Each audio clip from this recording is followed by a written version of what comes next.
Hello, everybody, and welcome to another episode of Encourage Mindset. I'm your host, Ethan Vandehei.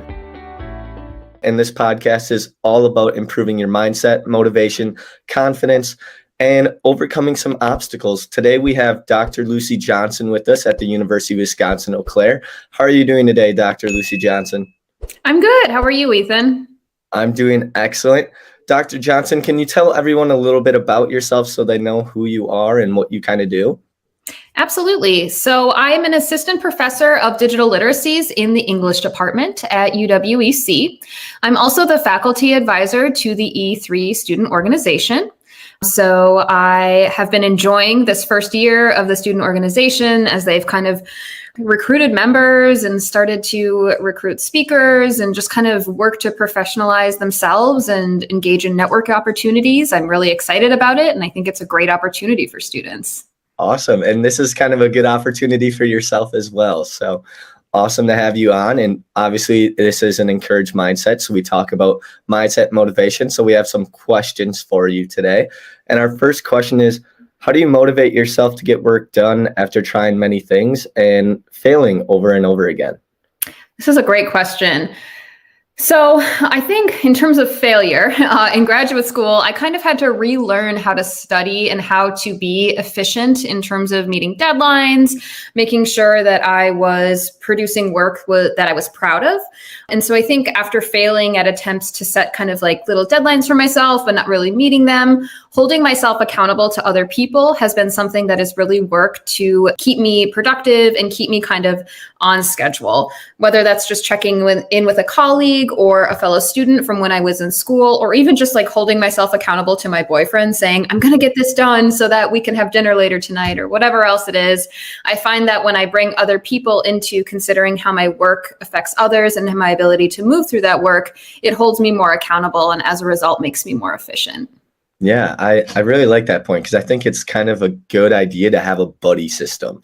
Mm-hmm. You see it for weightlifting, you see it for group projects, you see it for a lot of things around the university, but also just in day-to-day life is keeping in touch with those people and saying, oh, hey, I'm going to go do this. And then eventually when you talk to them again, they'll be like, did you go and do that? And it's like, oh, I maybe didn't, or I did do that. So I find that is a really cool point.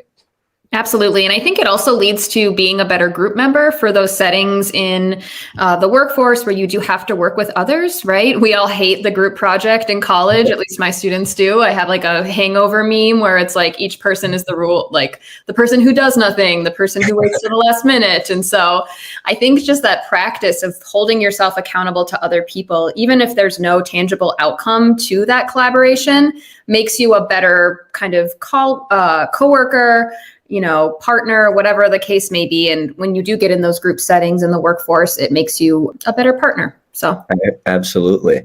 So our next question that we want to dive into is, what's the habit requiring the least effort that makes the greatest difference? Ooh, okay.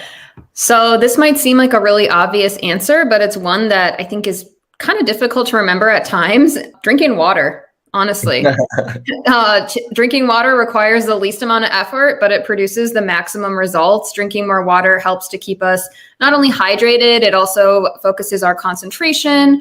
It helps to keep us energized. So when we feel tired throughout the day, the more hydrated we are in terms of our bodies, the more energized we become, right? So there's really no downside to drinking a lot of water. I think it just helps with overall wellness, and especially as we think about how that wellness transfers to our ability to succeed in the classroom, the workforce, just being an overall decent human. I think the baseline is just drinking water.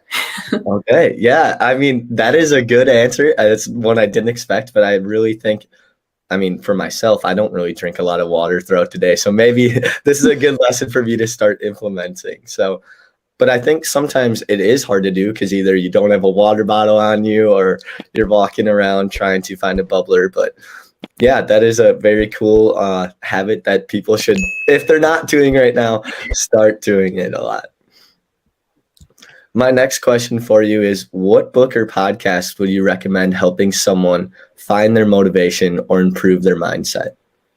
So I just read a really great book by Glennon Doyle, who is married to Abby Wambach, who's the retired women's soccer player for the US team. And her book, Untamed, is absolutely phenomenal. I'd argue the target audience is maybe for women or people who identify as female, but I think there's a lot of takeaways that really can transfer to anyone, whether that's men, non-binary folks, whomever, and whatever stage of life you're at, whether you're a student, working professional, just really focusing on being mindful and considering the ways in which our life is dictated by various measures of success, even though at times we may feel like failures, I think is a really empowering message that can kind of transfer within any context. And then also thinking about the idea of not taming ourselves, right? So trying to reach our fullest potential in whatever setting that may be applicable to is a really good takeaway. I got a lot out of that book, both personally and professionally. Awesome. I think that is something I might have to check out. And I think my takeaway from what you just said is learn and implement. Your whole goal in life is to find a way to get 1% better every day.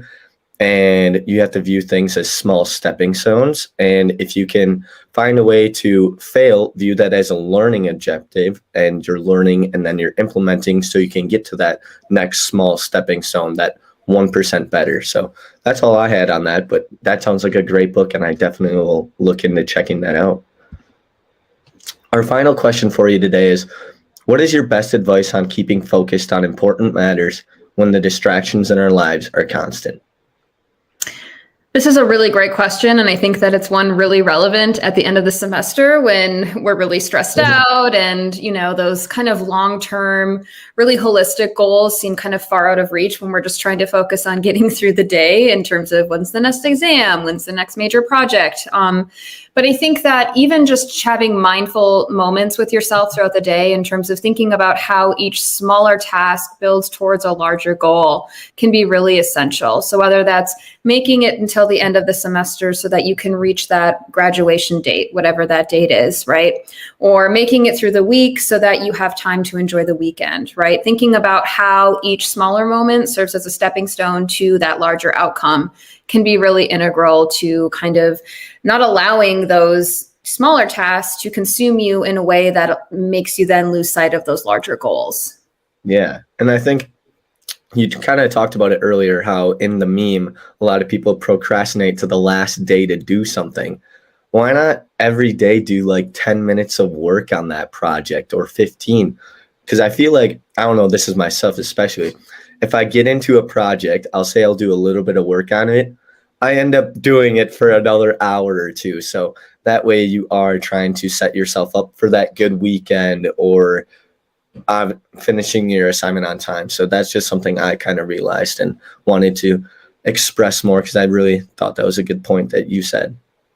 Yeah, absolutely. And I think also just reminding ourselves that work-life balance is really important. And I think sometimes we can be our own biggest obstacle when it pertains to that, right? So just even the mental, even if I just sit down, like you said, and I intend to spend 30 minutes on something and I end up spending 2 hours and I actually get the thing done, that's so much easier said than done, because the hardest act is just sitting down to do the thing, right? And so just really understanding that work-life balance is important, and a little bit each day makes it so that you're not spending 8 hours on one day and then totally wasting that time and not having any time for yourself as a result of that. So I think that point that you brought up is absolutely important. Yeah, it's also kind of like developing a morning routine. You can say, oh, I'm going to get up at 5 a.m. But then when it comes to that 5 a.m. time, are you actually getting up, or are you hitting the snooze button? Absolutely. Anything else you kind of want to share today, Dr. Johnson? I don't think so. I think these are just really great questions. And especially as we think about just the timing of being at the end of the semester and everyone feeling really worn down, especially with the pandemic and maybe being in a different setting in terms of being a student, maybe being online when you'd otherwise be in person, we can feel really depleted and exhausted. But I think that just even these small check-ins with ourselves to retrain our brains to think about how a smaller steps contributes to a larger outcome, or how just sitting down to do the thing might foster actually getting it done in a way that you wouldn't have otherwise planned, can be really helpful in terms of reframing our mindset for success. Absolutely. Well, thank you for coming on to the show, and I really appreciate you coming in and talking about mindset and motivation. Thank you so much for having me. So if you're ready to grow, hit that subscribe button, drop a comment, and let's build a mindset that empowers and transforms.